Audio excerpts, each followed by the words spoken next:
After one of the biggest shocks of the season, Mikel Arteta's Arsenal suffered their first home defeat of the campaign at the Emirates Stadium. With Michael Carrick's Man United delivering a ruthless finishing display, the Arsenal fan base has been left shaken. Today we're going to break down exactly what went wrong against Man United, where Arsenal need to improve moving forward, highlight an Ethan Nwaneri masterclass, bring you the latest updates on Julian Alvarez, and discuss surprise links involving Bayern star Jamal Musiala. Let's start with what we learned from Arsenal versus Man United. It was a brutal evening at the Emirates. Michael Carrick's United came in and made a statement, handing Arsenal their first home loss of the season, their first defeat after scoring first, and the first time they've conceded 3 goals in a single game since December 2023. From the opening whistle, it was a strange game. Arteta selected a very strong lineup, choosing Gabriel Jesus ahead of Victor Gyökeres, with a deep bench and very few excuses not to secure Arsenal first home victory of 2026. The early stages were positive. Arsenal's 3-4-3 pressing structure caused United problems, forcing turnovers high up the pitch and keeping United penned in. Then came the Lautaro Martinez own goal. Yes, Timber's positioning raised questions, but Arsenal were 1-0 up. After 2 consecutive scoreless draws, Arsenal had finally found the net, and it felt like the game was heading toward a routine win. That's when everything unraveled. A mistake from Martin Zubimendi gifted possession away, and from that moment, United began slicing Arsenal open. The warning signs were there, with chances falling to Bruno Fernandes, and eventually United capitalizing, scoring 3 times at the Emirates. Incredibly, United have now scored 38% of Arsenal's league goals conceded at home this season. United also massively outperformed their expected goals, scoring 3 times from an XG of just 0.98. The quality of the finishes cannot be denied. A stunning strike from Dorgu and a late dagger from Cunha sealed it. It marked the first time Arsenal conceded 2 or more goals from outside the box in a Premier League game since the 4-4 draw against Tottenham back in October 2008. Mikel Arteta raised an important point after the game. Only a few days ago, Arsenal were being congratulated for how well they attacked, and then came this performance against Man United. Flat, nervous, and far below their usual level. So why the difference? Credit has to go to United. They defended extremely well, often sitting in a low block and forcing Arsenal to recycle the ball again and again. But this wasn't just about the opponent. There was a noticeable drop in energy, aggression, and urgency from Arsenal. They didn't play to win, they played not to lose. The question is whether this comes down to tactics or mentality. Arsenal are top of the league, 4 points clear. That position brings pressure and maybe caution. Instead of attacking with freedom, they looked restrained. Arsenal legend Patrick Vieira summed it up best. The frustration isn't that Arsenal lost, it's that they didn't perform anywhere near the level we know they can. At halftime, the message was clear: be braver. But the issue looked bigger than just one half. Arsenal need bravery overall, especially as the title race tightens. There's an ongoing debate around Arsenal's attacking style. People say they're predictable, but predictability isn't always bad. The best teams repeat patterns and combinations. You know what Odegaard will do, you know what Saka will do, you know what Trossard will do. That's how elite systems work. The problem comes when those patterns stop working and Arsenal don't switch it up. Against United, Arteta learned heavily on positional players like Odegaard and Trossard, instead of more instinctive players like Eze, Madueke, or Martinelli. When Arsenal went 2-1 down, those instinctive players came on, but many felt they should have come on earlier, and together to inject chaos. It was a genuine shock, painful to watch, and when Arsenal equalized, Arsenal didn't look in control. The build-up play was rushed and forced, mistakes were frequent, and United kept producing moments of brilliance. Despite post-match narratives about United sitting off the ball, the shot map tells a fuller story. Arsenal did have more shots inside the box, many from set pieces, but United's goals were elite-level finishes. Football often comes down to individual quality, and United delivered that. But my biggest concern lies elsewhere. Arsenal's reaction after going 1-0 up. The caution, the lack of technical composure, it felt like Arsenal lost their nerve. Sloppy passing, poor decision making, and no real attempt to kill the game at 1-0. As United legend said afterward, this defeat was self-inflicted. United were brave, aggressive, and vertical, but Arsenal made it easy for them. The performance after taking the lead was nowhere near acceptable. There was no urgency, no intensity and an overly cautious approach that made the second half painful to watch. Naturally, this has led to questions about Mikel Arteta's decision. Starting Gabriel Jesus ahead of Gyökeres raised debate. Gyökeres came on in the second half and made an impact. Despite that late missed chance, statistically, Arsenal's record with Gyökeres starting the season is strong. 23 wins, 2 draws and 1 defeat, with a loss coming at Anfield. However, it's also true that Gyökeres has struggled for goal involvements against top 15 Premier League sides. Still, off the bench, Gyökeres caused United significantly more problems than Jesus did. Once Arsenal fell behind, the structure completely collapsed. United pinned Arsenal deep, and Arsenal finished the game with just 0.39 expected goals from open play. That simply isn't good enough. The final third passing was telling. Endless sideways passes, recycling possession out wide, and almost no attempts to break lines through the middle. United attacked centrally with purpose. Arsenal avoided it entirely. This doesn't feel like a personal issue. It feels like a stylistic one. Yes, this same style has Arsenal top of the Premier League and leading the Champions League. Results-wise, it's working, but entertainment and sustainability are fair questions. Since the 2023-24 season, Arsenal have been a risk-averse side, prioritizing safety and control. Arsenal have scored just 20 goals from open play this season. The reliance on set pieces is becoming increasingly clear. The structure puts players in good areas, but the ball simply isn't being played through the middle often enough. That's why Martin Odegaard has come under scrutiny. Odegaard finished the match with a 6.2 SofaScore rating. No key passes, one shot, not on target. No successful dribbles. Time and time again, he opted for the safer option instead of progressing play. But this doesn't feel like a lack of ability, it feels like tactical instruction. Players like Saka, Odegaard and Eze all have the technical quality to break lines, yet they rarely do. When you look at games where Odegaard didn't start, Newcastle, Sunderland, Arsenal were more direct, more vertical and far more dangerous. Arteta has reverted to last season's structure, using his number 10 almost like an 8. Something has clearly changed. Let me know your thoughts. Is it time for a tactical adjustment? We've been saying this throughout the season. Because the attacking numbers aren't convincing, Gyökeres is Arsenal's top league scorer with just 5 goals. Own goals are second. Imagine that. Arsenal haven't scored from open play in 270 minutes of Premier League action. Then there's the issue of fullbacks occupying central attacking zones. Timber and Calafiori, when he's playing, are finding themselves in striker-like positions. They are not Arsenal's best finishers. Saka, Martinelli, Trossard and Gyökeres are. So why are defenders being prioritized in those areas? Saka is now on a 13-game goal drought. Compare his heat map to Alexis Sanchez in 2016-17. Sanchez had freedom to roam inside. Saka is pinned wide. One was allowed to influence games centrally, the other is restricted. Can Arteta create a system that platforms his best attackers more effectively? This Arsenal side doesn't have a Tony Adams or a Nigel Winterburn, leaders who've been there before, who've won it before. That's why players like Declan Rice are so important now. He has personality, belief and authority, and even on a quiet day, he was arguably Arsenal's best player.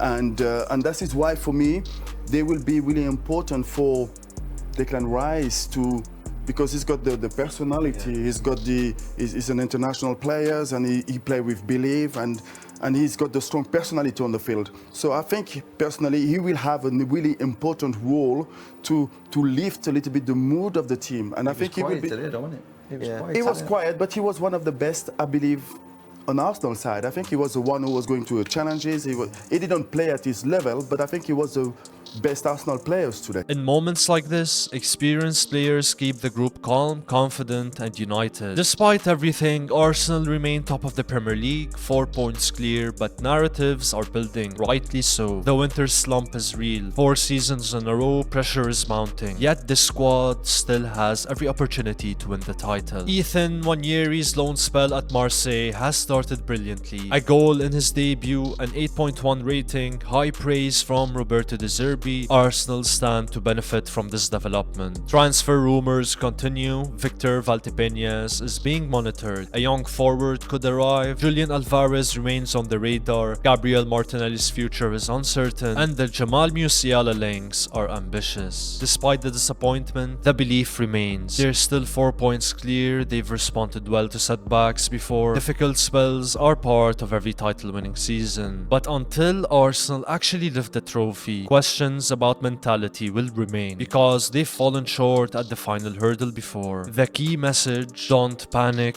but don't ignore the warning signs. The next few games, especially away at Leeds, will tell us everything. This defeat hurt, but the season is far from over.